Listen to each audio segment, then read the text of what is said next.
I'm Megan Hamilton, and this is the Embracing Enchantment podcast. Today, we are going to talk with a magical human I learned about years ago from my friend Amanda May. I've taken several of her magical courses and caught multiple live tarot readings on Instagram. And with her Magic Woman radio podcast, she is the real deal. She has been reading, teaching, and creating courses about tarot and the stars since 2016. Please welcome our very special guest, Kate Fowlie. Welcome, Kate. Hello. Thank you so much for having me on. I'm so excited to be here talking to you because, as I mentioned, feels like I've had multiple tarot readings from you, and I've taken your courses, and I've just been a long admirer of your work and how you integrate magical practice into your life. Oh, thank you so much for that. We've been connected for a long time, and I'm so glad that we have. Me too. Yeah. Okay, so as is the case with every episode of Embracing Enchantment, I'm going to be shuffling the cards, and I'm going to pull a card that's going to set a tone, give us just something to think about. And while I'm shuffling, I'm wondering if you can tell us how and when you started to work with tarot and astrology. So, what's your origin story? Yeah. So I didn't really get into this work, tarot and astrology, until later in my life. I think I was probably 28 when I started reading tarot and reading it pretty seriously. And then quickly after that, tarot led to astrology, and I just fell fully down the rabbit hole of the magical tools. And tarot and astrology have always kind of been my core modalities, but I started getting into it because I've always been interested in creative writing. I went to school for creative writing, and so tarot is just such a beautiful tool for narrativizing our life, And so Absolutely. I started working it just out of curiosity, and then it just became such a fast friend of mine that I was I'm obsessed with this, and I need to dedicate my entire life to it. And I kind of never looked back. Isn't it wild how that happens for folks? As soon as it starts to click, you just kind of go, whoa, and you see all of the ways that this can work in your life and the magic that comes from it. Yeah. And it Yes. seems to be its own little portal into lots of other modalities, right? Yes, for sure. For Yeah. sure. Yeah. Okay. I am going to pull a card for us, and let's see what wants to come up. What do we need to know?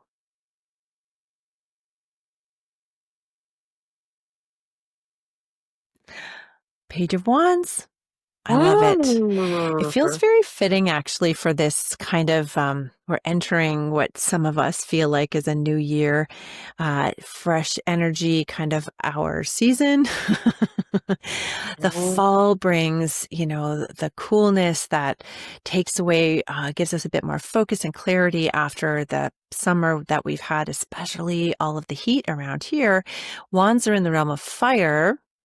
And we think of them in terms of growth, spirit, energy, passion.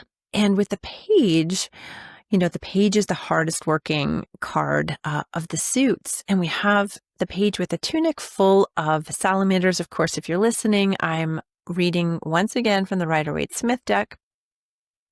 And so it's the time to start a bunch of new projects. And you also might feel that renewed energy of getting back to work, getting excited about projects. The summer is you kind of have to go with the flow, right? There's beach times and swimming and vacations and ice cream. And September brings with it that back to school feeling, that entering the back half of the year, getting back to business, starting a bunch of things, and somehow having the energy to get it all going. It just feels very aligned to me. And sometimes with tarot, when I'm reading it, it's just yep, there's nothing mind shattering or, anything that's going to be a complete surprise. It's just kind of letting us know, yeah, this is the vibe right now. But Kate, I'm wondering if you can add any insight to this. I just love what you shared about this card. Such Thank you. such a lovely, creative spark plug of a card, right? Yeah, And I feel like this page heading into Virgo season. Like this same. is, oh, it's the best time of the year. It's Yeah, the best time of the year, the time to get excited about the new projects that we're starting and what we can learn. And it feels like every year, September kind of is, I always say that it's like what January wants to be. It feels like it's like right. the start of a new journey, a new learning Yeah. journey, a new journey to like, what can I create? And just kind of like looking up at the little buds, the little seeds that are growing in our life and envisioning what they can become. So I'm really Mhm. looking forward to this Virgo season. But on the other side of this last eclipse, which we were just talking about before Oh my we jumped God. on this call, ooh, fire energy. These last few days have taught me a lot about like burnout and what it means Oh to use yeah. my energy like effectively and, channel it effectively. And so a lot of fire energy happening in my life right now, but I'm excited about Mhm. Virgo season for Me sure. too. Yeah, I'm Yeah. definitely feeling that pull to after this, and I don't know about you, and I know we're still in eclipse season, and I know that even like beyond this, it's still part of this like bigger picture that's coming up in 2026 with the Yeah. April eclipse season, which I'm just like, oh my God. Kate and I, before we came on today, were talking about how this full moon in Pisces, the eclipse that happened over the weekend, has been the most wonky, bonkers, huge full moon energy that either of us have felt in a very long time. And I really do seem to be noticing that across the board in terms of, like what people are seeing on the internet. I know that my algorithm is obviously tuned to a certain point. However, I don't recall ever seeing as many people just absolutely fried from this full moon. Oh, 1,000%. It was like a literal tidal wave of Mm, Pisces energy, just like taking people out left, right, and center. yeah. Like exhaustion, burnout, unexpected like plans getting thrown off, very retrograde energy, but Yes. it really kind of like dragged us to the depths a little bit. Um, Hmm. and that's how we're starting this eclipse season. So who knows what this next 2 weeks has in store? Oh my God. Brace yourselves, everybody. Yeah, I mean, I know in the long run, the stuff that came up, I mean, we're talking like a sudden sobs in the shower, the painful Yeah. kind of body frozen, like tears flowing, can't speak, your throat hurts kind of sobs. And I would like Wow. to say that it was just once in the shower, but it's not. It's been all over the place, necessary, right? Oh, Whenever yep. we cry, it's got to come out. Uh, Yes. huge, huge downloads, huge understandings of Mhm. myself that just stopped me in my tracks, Wow. kind of unexpectedly, like listening to the podcast this morning with Amy Poehler on my elliptical machine. And all of a sudden I'm like, oh my God. Just, just absolutely floored by Yep. information and downloads. And so I partly can't help but think it's kind of getting us ready for something. And I'm really hoping that that something is a huge shift and change towards a Yes. different positive direction and like letting go Yes. of the stuff that, sometimes we don't want to do it on our own. Yes. We know it's there. Yes. Yeah.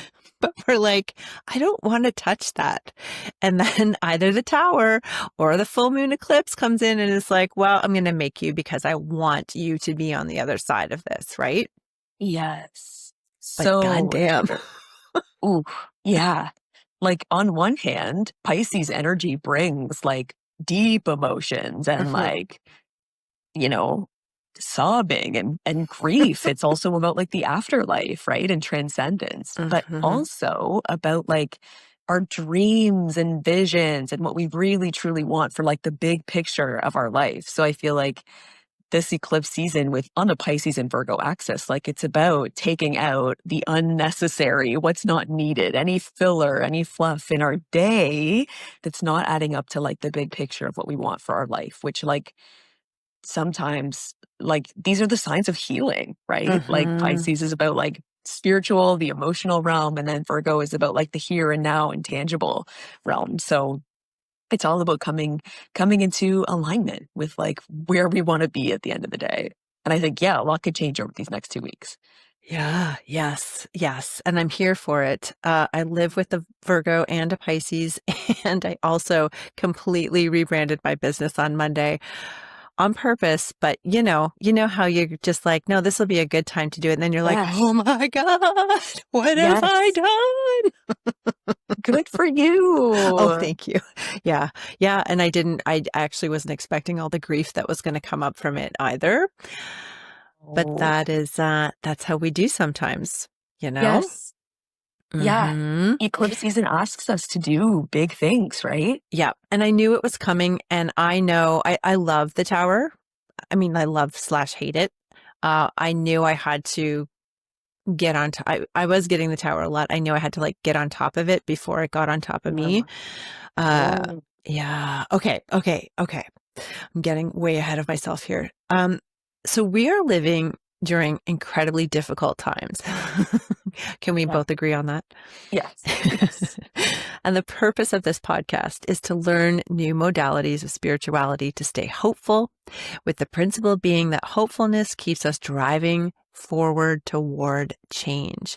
And I'm wondering if you, as somebody who does have an arsenal of modalities that you practice, can you tell us some of the practices that you use in your everyday life to stay grounded or hopeful or both Mhm. in these days? Mm, yeah. So I'm a Virgo moon. So Mm, rituals are a big part of my life and how I right. get grounded and stay grounded each day. I'm a huge morning and evening routine person. And that doesn't mean that I'm doing like elaborate ceremonial rituals like in the morning. Yeah. I'm a very like simple is best kind of person when it comes to rituals, but they're definitely a big part of my day. And I've probably been doing morning pages, like Julia Cameron's morning pages from the Wow. Artist's Way for like, oh man, probably like almost half of my life at this point. Like it's such a That's big part of me. amazing. Like Yeah. connecting with the written word and connecting with like the page in the morning, that's how to get my day on a solid trajectory. And it's always like journaling has always been something that really works for me. Huge. Same. Yep. I love to do I've got my morning ritual with journaling and I pull cards and Yep. I bring in my ancestors and it has become a little bit ridiculously elaborate. I had to actually like Ooh, take out some pieces. I always add to stuff and then I'm like, okay, I actually don't have time for a 2 hour and 45-minute ritual every morning. Like I that's just wish. not I I know, wish. wouldn't that oh my God, literally I would if I could. So I have to take it back every once in a while. But it's funny that you mentioned morning pages because it Yeah. just reminds me of our card, right? Yes. And just Yes. the idea of the page being the beginning and the start, and the morning pages kind of Yes. getting you prepared for the energy that you want to have in the Yeah. day. Hmm. Yeah. Okay. And I know that you like to have somebody's birth chart when you offer your tarot readings. Can you explain how astrology this so imagine that the folks listening, some of them will be absolutely knowledgeable on all things tarot and astrology, and some folks are going to be really new and trying to figure out different ways of looking at things. Could you help us understand how astrology can deepen a tarot reading and how you integrate the two? Great question. So for me, Tarot and astrology have always kind of went hand in hand. They certainly don't need to be. You can have a deep, rich, nourishing tarot practice and not work at all with astrology and vice versa, right? But they Hmm. can really lend themselves together, I find. And I like to get someone's birth chart before I do a reading because I think about the birth chart and what's happening to us, like on an astrological level, as kind of like the weather of each season of our life. And so when I look at the birth chart and I can get a sense of kind of like what this season of your life is kind of all about based on like the transits and how things are activating for you and what's kind of playing out astrologically for you can kind of give me a little bit of grounding through which I can interpret the tarot cards, which I think about as sort of like more actionable guidance, if you like. Hmm. So if I look at Hmm. the birth chart as sort of more of like this is like what's up right now for you. Like you can't, Yeah. the tarot is sort of just like here's some tools, here's some resources. Like take this before you venture out into the storm or take this before you venture out into the sun. Mm. Like, yeah, they go hand in hand in that way. Yeah, I love that. It's as somebody who even until recently, I mean, I've always been interested in horoscopes. I knew my sun sign certainly because I think most people do. But the rest of it just it really had a hard time sticking. And it wasn't Hmm. until the last couple of years, and I don't really know what it was, because I often think of sort of like mental translations. And so tarot has always been the tool that spoke to me the most clearly. And I've been developing my relationship with it for uh, 20, I keep saying different numbers when I say this. Let's say Yeah, 26 years, but it's I probably know. more. Same, same. And then once I started to understand how much overlap the different systems, uh, especially the esoteric and the sort of occult knowledge systems, how much overlap there is within the systems and the things that we focus on, and even Yeah. just the four directions and the four suits, and then incorporate Yes. all the other pieces. Once I started to have that sort of translation key, I guess it is, things started to open up. And so, as somebody coming from a learning perspective, and I'm still really trying to understand astrology a little bit better, Mhm. having that little bit of clicking and then looking at tarot, it adds another level to it, and it kind of reminds me of human design, which seems to have taken everything even a little bit further. Mhm. And we've had Ilona Pamplona on the podcast here, and I'm still just like, just tell me the things, because I go into there and I'm like, I cannot. My brain just goes, nope, not going to learn Yeah. any of it. Wow. It's So funny. interesting, eh?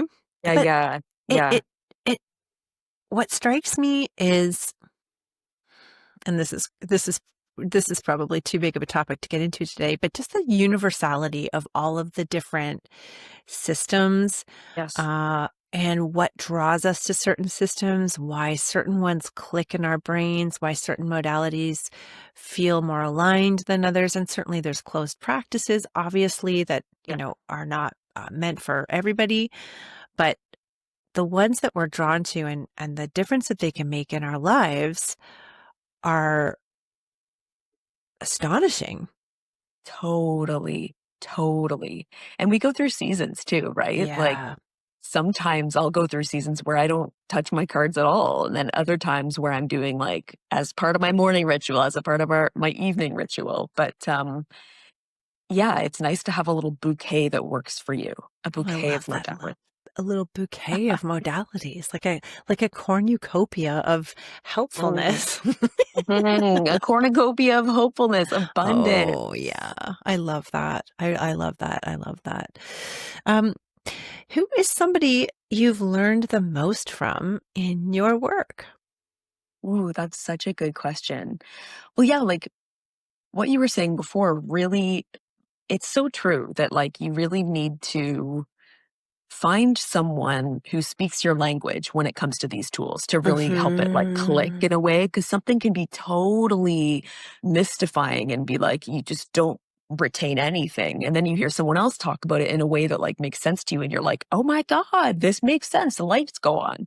So yeah, Yes. some expanders on my path have been like, oh, just so key. And I was actually telling a client the other day, like, there's been, like, YouTube videos and, like, just pieces of free content that I've consumed along my path that have, like, changed my life, and they're, like, so valuable for me, and so Mhm. I always like, we were talking about just, like, valuing our work and being also, like, discerning about how much free stuff we're giving away, and also, like, it is so Mhm. valuable, it can be life-changing. So, yeah, key people on my path, that they I cherish, and some of them are Kelly Ann Maddox. She's a tarot reader on YouTube. Mhm. She's been so key for me. She was really like the door kind of opened when I discovered her. And also the tarot lady, Teresa Reed, is Oh, yeah. also one that Yeah. I love. I really love her too. Yeah. Yeah, yeah. Eliza Kelly, another astrologer that I just adore. And all of these people kind of unite tarot and astrology in a way that just feels like intuitive to me and like inspires me and just always kind of makes me think. Oh, I love that. Yeah, Yeah. you're so right. When you not everybody and everybody's style is going to work for everybody, right? And so when you're looking for a teacher or somebody who can read for you, I feel Mhm. like it's so important, to suss around and just think to yourself at the very base level, am I going to feel comfortable sitting in front of this person as they speak back to me?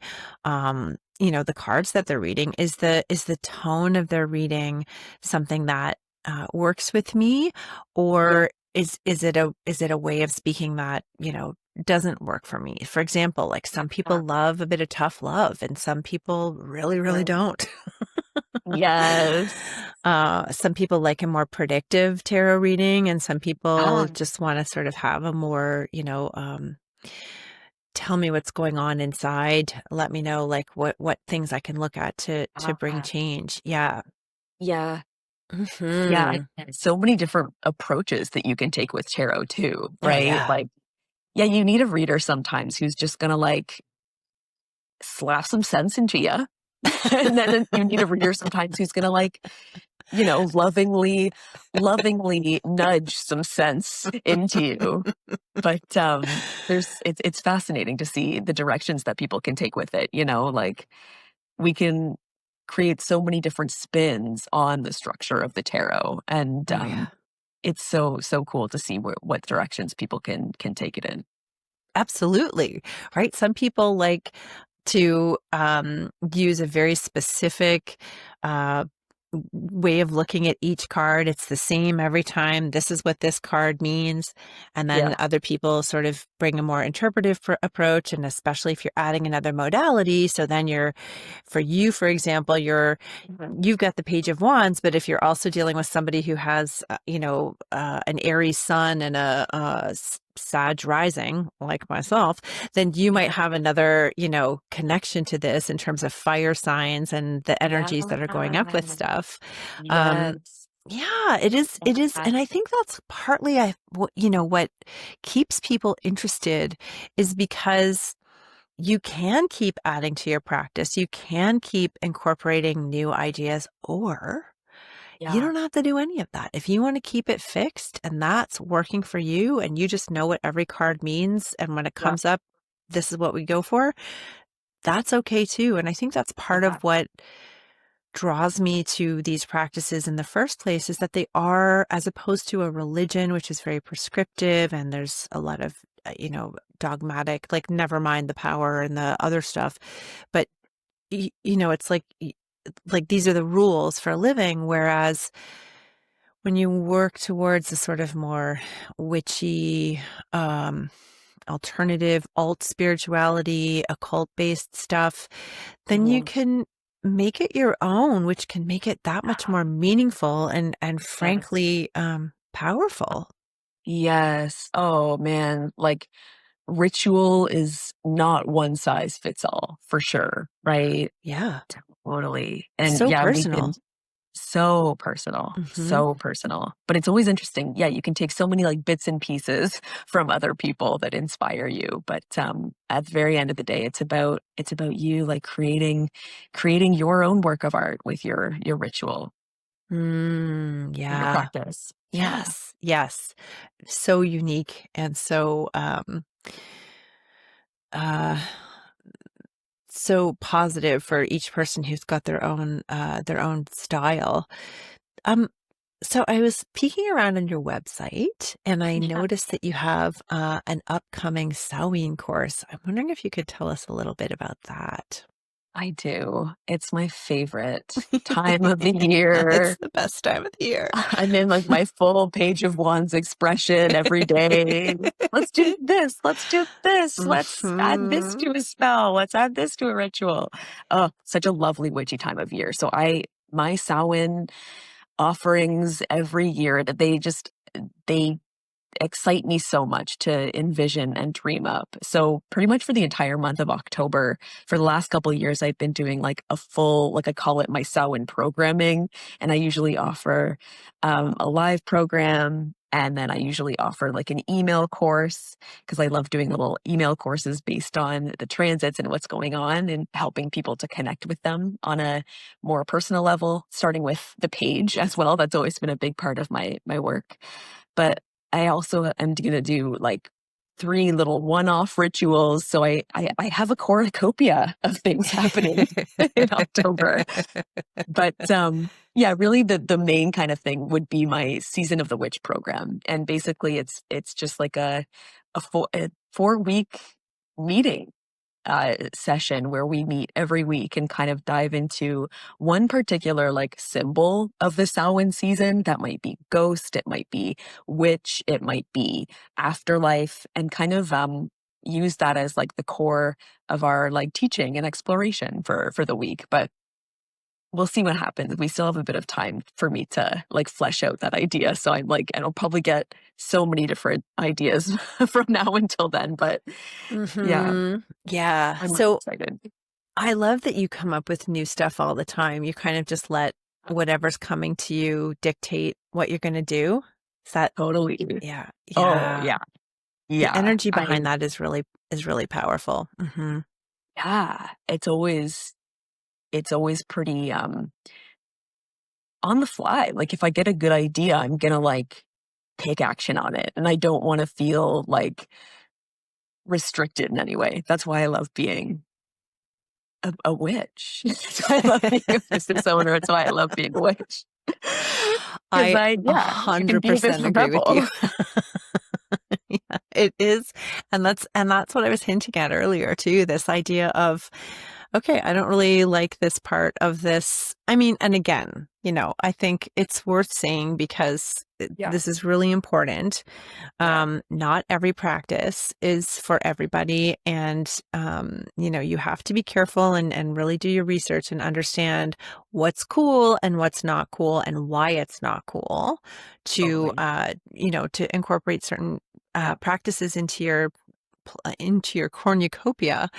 But I, Yes. I just love that you can take it and make it your own because that's how I've always wanted to do things. I've always felt restricted by other people's rules. I've always felt Yeah, frustrated by um, stuff that may not make sense to me. And why do I have to do it just because you tell me to? Like, and yeah, that's yeah. I know I understand that there's a bit of an immaturity with that kind of energy, but at the same time, I'm like, well, you know what? I'm 51, so that's not changing yet, and I'm just gonna go with this is how I operate. Um, and it keeps, and I also think there's something to that in terms of being a witch or being a spiritual practitioner that helps you come into your own Yeah. and gives you the Oh, confidence to do the kind of work that you do. yes, yes. Oh, it's huge. Yeah. It's huge. My practices are a huge part of what allows me to feel like myself, you know? Hmm. I couldn't feel like myself without it, for sure. Yeah, I don't know. Do you ever find this if you're outside of your sort of regular routine? Like sometimes you go away, or sometimes things get disrupted for a little while, and I don't always have access to my same kind of morning intentional coming into myself moments. And I do feel I have that sigh of like, oh, I'm back whenever I get back to, my desk and my altar. Oh my gosh. Yeah. I always say that like my morning routine is like the reason that I'm not having an existential crisis by 2 p.m. every day. Like, oh, it's huge. It's huge. That feels it's like a protective thing for me, to like ground into intention every day. It feels like that's my protection, that's where it stems from. Totally. And I love that it is the act of keeping intentional in a world that is growing increasingly unintentional, right? We are sucked in by our Yes. phones, we are sucked in by algorithms, we are sucked in by Yep. the news, and there's so many things that want to take our attention. And then sometimes for me, I would just find myself, I remember thinking to myself, oh, okay, this is a few years ago. All right, well, what do I want to manifest in my life? And I was like, I have no idea, because I am so far away from myself right now that I don't know what I Yes. want. And it was Yes. that made me have the decision to start working with the moon cycles simply as, what do I want to let go of right now? Force me to think about my life in the context of where I was. Yes. And then what do I want to bring into my life? It's that simple. And then all the other stuff started, like gravity, getting pulled Yeah. in. Uh, and Yeah. then you just feel like more alive. Oh, it's so true. You feel more alive. Like we truly live in a world that tries to, it makes us feel like it's never enough. I can never share enough Hmm. on Instagram. I can never have enough followers. I can never have enough money. It's like never enough, never enough. But when I return to like my earth based practices that I remember Yes. and nature, it's like there's abundance everywhere. And it's also like simple, you know? Yeah. Yeah, simple Yeah. abundance. S- Yeah, That's it's everything. exactly what it is. And Yeah. it's funny you mentioned Instagram, because with this rebrand, um, I went to my Instagram account and deleted 1,700 posts, Wow. right? I don't know if you've ever gone back to look at how much stuff you've posted. And it goes back to, I don't know when I started it, 2018, I guess.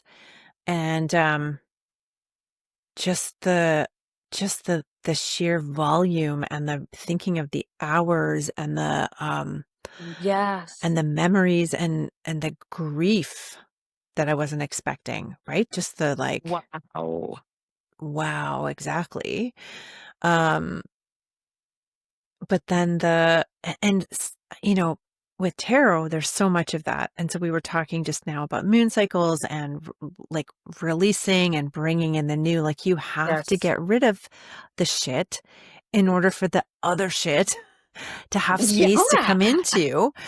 And so even though there was grief involved, even though this was a choice I was making, even though I was getting rid of this stuff, there's still a grieving process that happens from, Yes. like an Eight of Cups moment where you're like, I'm not Mhm. leaving behind a terrible situation. I'm actually leaving behind a pretty good situation, going towards what I assume, but I don't know, is going to be a Yeah. better situation. But we make that choice, and we just have to trust, right? Oh my gosh. Yes. But how hard is that? Hearing you say that sounds so eclipse season for one, I like know. shedding the old and like now I we're went coming into full the out this waning time. moon. Like, yeah, you can feel grief and you can also know that you're clearing space for the next. And like the Eight of Cups, like I call this my eclipse card in the tarot because there's an eclipse there and like you Totally. are leaving something behind, but maybe you're even leaving it behind because a goal was fulfilled and you're moving on to the next one. But there's a season for everything, right? And that's what working with the lunar cycle and working with the wheel of the year um, remind us all the time. There's a season for everything, and we can feel grief and also like looking forward to the next and the new kind of at the same time. Yeah, it's the Yeah. fullness, right? Yeah. It's the totality. You can't just live in the sun card all the time. It's impossible. I don't even know if I'd want to, frankly. With my Scorpio moon, I'd much rather be in that Eight of Cups, probably. Yes, the darkness. I We need the know. darkness I'm so sometimes. comfy there. Um, Yeah. one of the things I love about your work is how filled with care it is, while not being falsely positive. Speaking of, the stuff we literally were just talking about. Can you talk a little bit about your philosophy of working with clients? Yeah. I thought I had more to that question, but then I realized I didn't. I just, No, that's yeah. perfect. Thank you so much for that reflection too. Like that's really lovely to hear. I do put a lot of Oh, care yeah, and you attention into my really do. work. Hmm. And I always want to feel like just as a result of like creating this offer and like putting it on my website, I want to feel better as a result of doing that and feel like I have done something for me, regardless of what happens with this. So I appreciate that. My philosophy of working with clients. So I see people for tarot readings and I also see people for birth chart readings and I incorporate both. Hmm. But sometimes a session will involve very little tarot and very little astrology and it will just be whatever it needs to be. But I aim to be really present for each session and know that it is truly in itself a unique expression. We're going to meet and be here and whatever needs to happen in that moment will happen. And tarot and astrology can be, a structure for carrying a conversation forward. But at the very end of the day, the medicine is in, your ability to be present and connect on a human level. And it's just Yeah. about it's about exploring together and kind of um, seeing we can create in terms of like what you want with your life and what you don't want. It's an opportunity, I think, to just have a really like potentially intimate conversation with someone where you're creating a lot, creating new visions, leaving a lot behind and wrapping your head around certain things that Hmm. you don't often, we don't often get a chance to talk about like huge topics and themes that I'm blessed to be able to talk about in the context of a tarot reading or an astrology reading. Like you can kind of go right there. Like, Yeah. you Yeah. can go right there. I find that it's intentional as well, right? It's putting time in your calendar to take a look at where you're at in your life, whether you do it yourself or whether you have Yes. somebody else do it for you. Because again, Yes. otherwise you could spend that hour scrolling on your phone and you wouldn't even notice it. Or you can get intentional and have somebody else reflect things back to you that are going to Yeah. work with your brain and help you, ultimately understand yourself better. And I'm Yeah. wondering if you've noticed, because I have definitely noticed this in Mhm. readings, folks are really needing to talk lately. They need to get stuff out. I am really noticing that I need to book extra time on Wow. either end because I'm just noticing that people are needing to get stuff out. Have you noticed Wow. that? So interesting. Yes. And I have Okay. felt that about myself too. Oh, like Like, you've been talking oh, more? Yeah. talking out loud to the universe, talking to my Yeah. cat, talking to myself in the mirror. Like, it's so grounding. We need to talk because it's like grounding. And that Oh, kind of makes me yeah. think about the Pisces and Virgo axis. Like Pisces is like Neptune-esque and big knowings and intuitive like truths. And then Virgo is like words and data. And so it's like we're kind of learning how to like consolidate huge ideas, and we create reality when we talk and when we write as well, Yes. You're right? speaking it into existence. Yeah, Yes. Mm-hmm. yeah. Yep. And what did Alona say? Uh, Spelling, right? The idea of words and a spell. And, in my other life, I'm a speaking coach. And so I've been really leaning into Wow. the idea of thinking of our speeches as spells and what's the crossover there? What are we trying to do? What can we do? And what are the right words Cool. in order to evoke or summon what we're trying to bring into the world, right? Magic. Hmm. Oh, I love that. Yeah, yeah. It's feeling pretty good. Okay. So I have so enjoyed talking to you and learning about all the different things that you get up to and how you are embodying your work through even just, living. And in terms of your work, what is a great starter course that you offer that help folks dive into looking at their world a little bit differently? Oh, that's such a good question. The first thing that came to mind was a course that I ran last year and intend to run again very soon. It's called Astrology for Yourself. And it's all about looking at your birth chart Mm. and just kind of like intuitively building a relationship with it.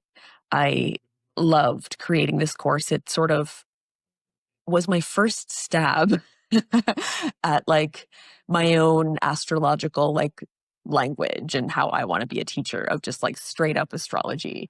So astrology for yourself is like my kind of my baby. It's gonna have a renaissance very soon, but I only ran it last year and it's still 1,000% golden. So I would recommend if you feel called to dive a little bit more deep into your birth chart and my approach and what I say happens to resonate with you, then you definitely get a lot out of this course. I think there's such a need for that. As I'm sure you've noticed, and I've noticed, especially over the last few years, there's definitely a call. People are feeling a call towards this kind of work and Yeah. exploring what's out there and feeling empowered by it in systems that otherwise feel pretty unempowering, uh, and need to be broken. Um, and sometimes you get your birth chart and you just look at it, you're like, uh, what is this? Oh, Like, what am I supposed to yes. do with this? Because it's kind of Yes. like a human design chart or what's it, that a body graph. Yeah. You're just like, Yeah. this makes zero sense to me. Yeah. Um, and so, yeah, you developing a course that helps you develop your own relationship to that is really, really cool. And I know that there's a lot of people out there that could get a lot of benefit from that. Uh, you know what, Kate, you are just a shining star, and I'm so grateful that my friend Amanda May put me on to you all those years ago, and I've really loved learning from you and um, developing my rituals and practices based on your work. And thank you so much for being a guest here today. Oh, thank you for inviting me and thank you for being in my world. Like you are a joy to work with and chat to. So are you. Okay. Yay! All right. So, folks, you can find all of the information and takeaways from today's episode in the show notes or at embracingenchantment.com. Subscribe and follow wherever you get your podcasts, and we'd love for you to leave a review. You can also leave a voice note at embracingenchantment.com, and we might feature it in a future episode. You can find out more about Kate and where to follow her in the show notes, and you're going to want to make sure you're subscribed because we have some exciting episodes coming up about witch stones and herb magic, as well as the monthly tarot readings. You can catch up on previous episodes where we talked about astrology with Colin Bedell, hereditary witch Amy Miranda, podcast host, witch and author Pam Grossman, the drummer for My Morning Jacket, Patrick Hallahan, and so much more. Until then, here's to building an enchanted life.